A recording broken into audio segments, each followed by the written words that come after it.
दरिया की मारी मरी मरी कुइया नजरी। मेरा जो शौक था वो एयर होस्टल बनने का था। हमारे में शादियां आदियां नहीं होती। मैं 2 साल अपने मियाँ के साथ रही, मुझे कोई टेंशन नहीं थी। ਅਸੀਂ ਇਹ ਨਹੀਂ ਕਹਿੰਦੇ ਜੀ ਅਸੀਂ ਆਪਣੀ ਮਜਬੂਰੀ ਦੀ ਵਜ੍ਹਾ ਤੋਂ ਜੀ ਇੱਧਰ ਆ ਗਿਆ, ਨਹੀਂ, ਸਾਡੀ ਪੂਰੀ ਨਸਲ ਇਹ ਕੰਮ ਕਰਦੀ।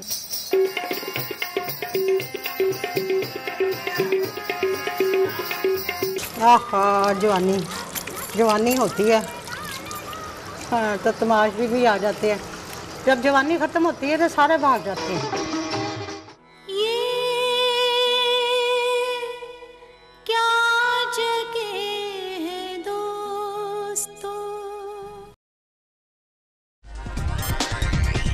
देखिए हर मंगल की रात 10 बजे ओनली ऑन A+।